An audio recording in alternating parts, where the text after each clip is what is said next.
Hello everybody, my name is Ann Théato and welcome to the Psychic Matters podcast, episode number 90. Yes, we're on episode 90 already, only 10 more to go until we reach 100, yay! 3 years in the making and I'm still thoroughly enjoying delivering these to you every 2 weeks. This week's episode is all about the spiritual assessment. Now, I had to learn what a spiritual assessment is. I didn't always know. 10 years ago, I found out what a spiritual assessment was. It was discussed in a mediumship class that I'd been attending, and I found it really intriguing, and we tried it out with each other in the classroom setting, and it was great. It was fine, it was interesting, and I moved on with my life and didn't really consider spiritual assessment since. Until that is, I came to do my CSNUT training. I'm very proud to be a certificate holder of the Spiritualists National Union. And as you all know, it is no secret, I would love one day to be a tutor at the Arthur Findlay College, which is the world's foremost college for the advancement of spiritualism and psychic sciences. And part of our training is to learn and understand and be able to deliver a spiritual assessment. And I believe it is one of the most requested readings from the tutors of the Arthur Findlay College to the students. So if you are lucky enough to go in person to the Arthur Findlay College one day, you could request a spiritual assessment from one of the tutors. And apparently that's a very popular thing to do. I've not actually had a spiritual assessment from a tutor at the Arthur Findlay College, but I really ought to put that on my bucket list. I think I'd really like to have one. Meanwhile, I've been busy over the past 10 years studying spiritual assessments, what they are all about, what is required within them, what benefits they can give to the recipient, etc., etc. And I've been conducting quite a few of them myself this year on a one-to-one basis. So people have been booking spiritual assessments with me as part of my ongoing training. So what is a spiritual assessment? Well, it's a psychic reading, that's what it is. And it looks at the soul's progress. It's similar to a psychic reading, I suppose, in that we, as a psychic, we tune into the energy of the client sitting opposite us, and we are able, therefore, to dip into their energy and have a look at their life path. Whereas a psychic reading might look at things that may have affected your childhood, that now affect you in the now, that may affect your future. We may be able to look into your goals and hopes and dreams for this world, things like that. A spiritual assessment will look into your spiritual pathway, your spiritual development, how your younger life has affected you, perhaps what your first realization of spirit was, whether it comes from your mother's side of the family, whether your spiritual gifts come from your father's side of the family, whether you have had a good experience so far on your spiritual path, or whether things haven't been quite like that, in which case, how have they been?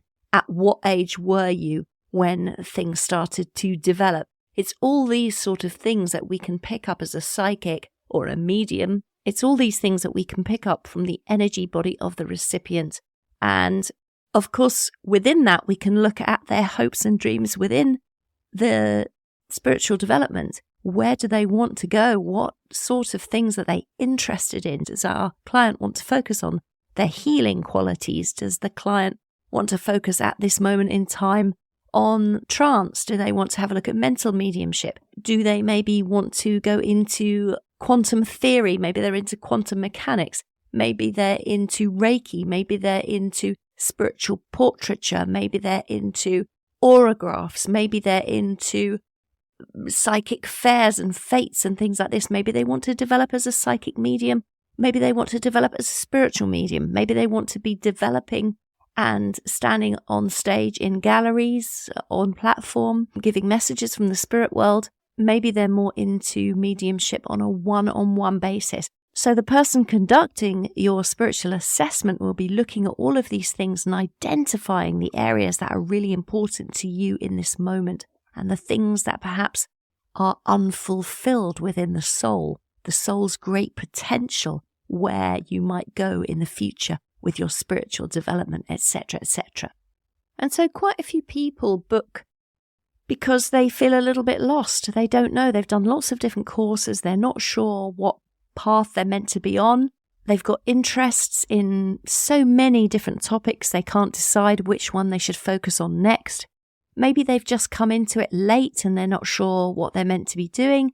Perhaps they're feeling a little underconfident about the courses that they've chosen, or a little bit underconfident about their own abilities or skills or talents or gifts in this way. Sometimes people feel a bit stuck or a bit lost, and they just don't really know what to do for the best. So they come so that they can be encouraged to take the next steps for their soul's journey on this earth. So quite a lot of it is about us looking into the undiscovered potential of our client in front of us. And also we want to be looking at the wonderful things that our client has achieved in this world so far spiritually. It's always to do with their spiritual development, not necessarily their development as a human being on this earth, but their spiritual development. What is it that they're very, very good at? What are their strengths? Are they strong in mediumship? Are they strong in trance mediumship? Are they strong in physical phenomena? Are they strong in transfiguration? Are they strong in healing? All of these different things. We're looking to celebrate all the things about their soul that is wonderful and realized and fabulous, and how they have developed to date. And then we're going to have a look at the options that are now available to that client. What else might they step onto from the position that they're at this moment? So a lot of it is about also helping your client, or our client in front of us, make the next decision, or showing them options for decisions that they could make, choices that they could have. And quite often when you sit with someone and you identify things within them, like mental mediumship is strong within them, that can be very, very empowering to our sitter, because it strengthens their confidence, makes them feel better about themselves. So it can be such a healing sort of reading to have, because it empowers you. It gives you the confidence. Oh, I did feel that, but I wasn't sure. I felt a little bit small inside, but now you've seen that in me, and I knew that also. Therefore, I actually now feel strong enough. Yeah, I will go and do a course in that. I've always wanted to do it. Thank you very much. So I'm also, or we as tutors and psychics, and anybody who gives you a spiritual assessment, will also be looking to see what direction they can point you in regarding your forthcoming training. Whoever's doing your spiritual assessment may be not the best person for you to do your next training with. And it's about pointing them to the teacher that would be right for them in this moment. So it's about showing you the path of professional development that is right ahead of you, and all of the choices and options that you have there. And we might be able to pick up on tutors that they've had in the past, not specific names, you understand, but the feeling of those tutors, whether they have sat well with the client in front of you, whether the client has felt a little uncomfortable, or whether the client felt super comfortable and had such a lovely tutor for this topic, that topic, the other topic. And it's about empowering, always about empowering the client in front of you and showing them the best path forward for them in this moment. And to be seen as a spiritual being is something incredible. Quite often with our friends and our families, we're not seen. We're told to be quiet. We're told we're talking nonsense. We're told there's no such thing as the spirit world. We're told there's no such thing as psychic ability. We're told this, we're told that. We adopt this attitude, we adopt that attitude, and we're just crushed and broken by the time we come to explore our own spiritual development. We're so full of doubt about the things that we're seeing, feeling, perceiving, knowing, that we don't know where we are. And so a trained psychic who's very good at doing spiritual assessments, such as the tutors at the Arthur Findlay College, who have trained for years and years and years to be the best in the world, they will help you find your spiritual path. They will help point you to the correct teachers who would be good for you. There are many, many good teachers out there, all of them with different personalities, all of them with very different skills. And it's feeling into the energy of the client and then suggesting tutors that may sit well with that client at this moment. So it's not just about saying, oh, you need to go and do a course in mental mediumship. It's about, why don't you go and do a course of mental mediumship with Andy Bing or Tony Stockwell or Colin Bates or Simone Key or any of these other absolutely fantastic tutors that are out there. And the reason that you mention the names of the tutors is because you feel that they would be a good fit for your client in that moment. So a client who has a spiritual assessment can feel very, very empowered. They can feel very guided on what areas to focus on next. They can feel seen. They are being seen, that they are important and validated, that their skills are real and that they really do need to go and train them. And these are the people that can help you to the next level. It's really quite an exciting sort of reading to have, and incredibly uplifting and affirming, I think, for our own talents. So you can validate somebody's past experiences and you can really show them who they truly are as a soul being. And of course, I use the words, we can show them who they are as a soul being. I mean, that sounds grand and lofty, doesn't it? What you're really showing them is, this is what I see in you. And the evidence comes from the client who says, oh my gosh, I've always wanted to do that with my life. I didn't think anybody knew about that. That's just beautiful. Absolutely, you're so correct. That's where the evidence comes that shows that we truly can connect into the soul of the person in front of us. So how does a spiritual assessment unfold? You know, we can watch people going in to have a private one-to-one reading, and we always wonder, well, I always wonder because I'm curious, what's going on behind the closed door? Who's saying what to who? What kind of information is being shared here? So the idea is that you would go into your spiritual assessment, you'd be made very welcome by the person that you've chosen to have your reading with. They might just have a little bit of a rapport with you to start with. They might ask if you're okay, if you're comfortable, if you're warm or hot or cold. Make sure that your human being is comfortable. Do you need a drink? Do you need the bathroom? That sort of thing. And then your medium will explain the process to you of a spiritual assessment, what's going to unfold in these next 30 minutes together, what you might expect. And they will let you know when you can ask questions. Maybe they want you to ask questions at the end. Maybe they say to you it's okay to ask questions as you go along. All depends on who's giving you your sitting. But they will offer their interpretation of your spiritual journey and your spiritual progress so far. So that's what they're going to be doing. Now, when you go in, you might say to your medium, well, just have a look into my spiritual path, and I don't mind what you look at. I'm just interested in what you pick up. And that is perfectly valid. That is perfectly fine. But you also might say, you know what, I'm having a bit of trouble with my trance mediumship connecting to guides. I'm finding it all a little bit difficult. I know I want to do it, but I'm not sure what I'm meant to be doing. So you can ask if there's a specific area of your development that you want that medium to focus on for you, and they can focus very much on that for you and give you some advice and guidance, things that they're picking up that they feel is going on. So all of that is what may happen at the very, very beginning of your reading.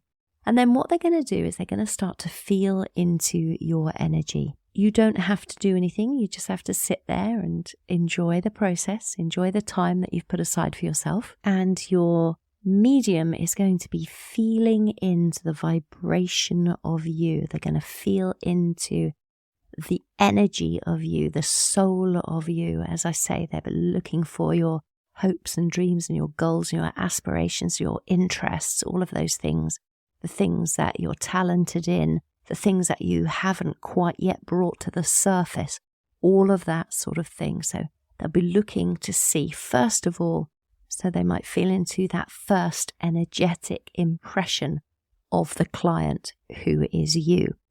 And they might talk about where they feel you are now in your spiritual development. It might be that they start off from when you were a child. It might be that they start off from where you are now. It might be that they start off what they see for you in your future. But that's kind of how it would go. And as I say, they might look into the first calling of the spirit world. Where were you when spirit first caught your attention? Was it when you were a baby? Was it when you were a child, a teenager? Maybe it wasn't till your 20s, 30s, 40s, 50s, 60s or 70s when you first heard that call of spirit. But it will be there in your energetic field, in your soul self, for your medium to pick up and address. And they will be able to validate things for you. Yes, you did see that spirit person in the kitchen that time. Yes, spirit did call your name. Yes, you did hear voices calling out to you when you were a young child. Yes, there were 4 or 5 spirit people around your bed that would come to you that you would converse with, because it's all in your auric field, and therefore it is available for your medium to pick up from you and give to you as information. And if that's evidential for you, then that is some beautiful proof that you are having the most beautiful spiritual assessment of your progress so far. Spiritual assessment might also talk about the sort of development you've had so far. So whether you've been in a circle with a small group of people, or whether you've been in a large group, whether you feel your experiences were validated or not validated. And the medium you work with may well be able to pick up on who supports you along your spiritual path. Who are your friends? Who are the people you can rely on? Who are the teachers that have been good for you so far, and in what topics? And what support do you have from your family? Things like this. Also, maybe you might be able to look out for or pick up on any religious experiences that you've had, if you have a religion of your own, and how important that has been to you along your path so far, and the sort of things that might have been a challenge to your spiritual development. So that's all the kind of things that you're looking for, or one is looking for in a spiritual assessment, to literally assess where we feel this person is at, what's affected them, and why, and how we can help this person and support them to go forward on their spiritual path. We might look at spirit guides. We might look at who's around you at this time. We might look at the qualities of your spirit guides, the types of ways that they might be speaking to you, the types of things that you might have found. Maybe you found feathers, maybe there's birds that sing to you, maybe there's synchronicities that are going on in your lifetime that are being influenced by your spirit team. So there's a validation for you from your spirit team almost that we can pick up on as well. So it's not just the teachers in the physical world, it's also who are your teachers in the spirit world as well. So maybe your guides in the spirit world are your former partners, your former friends. I say former friends. Friends are friends, aren't they? But friends that were here on earth with you and now live in the spirit world. It may be teachers that you knew here who now are in the spirit world that may still work with you. Maybe family members that are very close, that are part of your spirit team. So all of these things. And then we'll be looking at not just recommending courses for you, but sometimes in spiritual assessments that I do, I've been able to guide people to podcasts to listen to, or radio shows to listen to, or a YouTube channel to go and check out, or content that I've heard in a documentary that relates to my client in some way, or beautiful books that I can recommend. You must go and read this because it equates to you in this way, and it's important because of this reason and that reason and the other reason, and I think you're going to find it truly, truly inspiring. So the things that the client is interested in, so if you're the client, you're the sitter, we might pick up on, as I say, all the things that are at the very forefront of your energy. So for me, if I was to have a spiritual assessment now, I'm sure that somebody would very, very easily pick up the fact that I'm very, very into my remote viewing at the moment and my mental mediumship. Those two things will be very much at the forefront of my energetic field for definite. So the medium who may work with me, I'm a hypothetical medium, but say for instance, I was having a spiritual assessment, they might have a look into the remote viewing. How am I feeling about it? Do I feel positive about it? Am I happy about it? Is there anything troubling me about it? What do I want to develop within it? Where is my work taking me? What kind of things do I need to look at? What do I need to study? What area do I need to go into next? And what do I need to do to take everything to the next stage? How to develop that and move it forward. And it would be the same if somebody was looking into my mental mediumship. What are the things about it that make me feel underconfident or make me feel less than, or maybe as if I'm not expansive enough? And what sort of things do I need to focus on within mental mediumship to improve all my skills, etc., etc.? And again, what do I need to do in order to move forward and beyond that? So do I need to go on some kind of break away from the human world? Do I need some sort of holiday, vacation, time alone, walking on my own, channeling, writing, a spiritual retreat? What are my dreams and hopes for the future within the work that I'm currently doing? All of those things make up a very, very brilliant, expansive spiritual assessment. You're feeling into the imbalance of the energy of your client at the beginning, and then how they start to move into balance the more you address the issues that they've got going on around their spiritual development, because you're trying to get them to a place of harmony and peace where they feel happy and excited and resolved to move forward. So it's very much about feeling into the energy of the client and then just making some suggestions that might help them get back into balance energetically, and identifying where it is that they want to go with their spiritual development, their spiritual work. So it's a absolutely beautiful reading to receive, and it's a really beautiful reading to give as well. Identify what sort of tuition your client needs next, and who are the people that will be able to help them to reach their goals.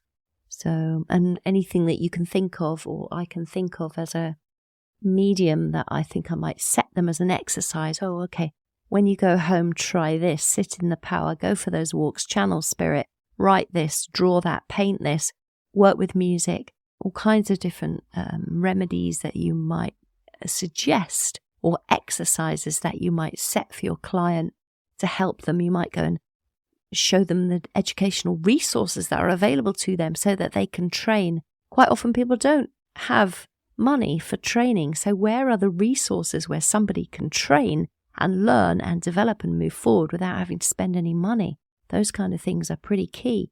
So it's all those kind of things, and it's books that have been written that by people that I find particularly inspiring. So I might recommend books by this one or that one. I have to say I've got so many books in my house on so many different topics that's really useful to be quite widely read, actually, so that you can recommend books for your clients.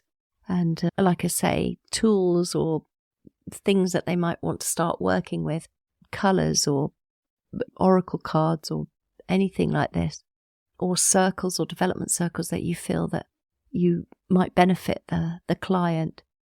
Yeah, so that's what a spiritual assessment is. That's what it contains. That's the reason for it.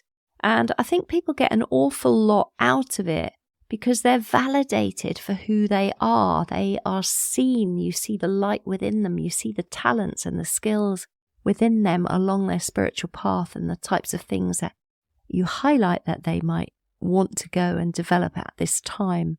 So very, very interesting work. It's, like I say, wonderful to give a spiritual assessment, wonderful to receive one as well.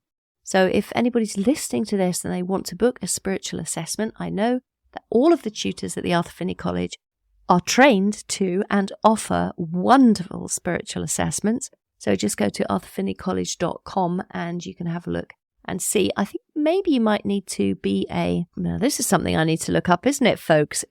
Can you have a spiritual assessment with a tutor online at the Arthur Findlay College? I actually don't know. Maybe I should have looked that up before I did this episode, but it would be worth contacting the college to find out. If not, I know that you could probably look up the work of one of the tutors there and go to their own private website and have a look and see if they're offering them privately, if you're not able to get to the college yourself in person. I also do spiritual assessments online, so you're very welcome to work with me if you would like to. I give half of my earnings from my spiritual assessments to a charity called the Actors Children's Trust. So whatever you give me in terms of a fee, I give half of it directly to ACT, the Actors Children's Trust, who are a charity very, very close to my heart, who very much looked after me and my children as they were growing up, and they support the children of actors in so many different ways, providing equipment and uniforms and paying for after-school clubs and classes and lessons and things like that. Fantastic, fantastic work that charity does. So yeah, that's just a little way that I can now give back, which is a beautiful thing to do. So hopefully you found this episode on spiritual assessments really fascinating. I hope it's enlightened you as to what they contain and what they are and what they do. So it's a psychic reading looking into the spiritual development of your sitter. Now you know. Thank you for joining me this week. My name is Ann Théato, and thank you for listening to Psychic Matters.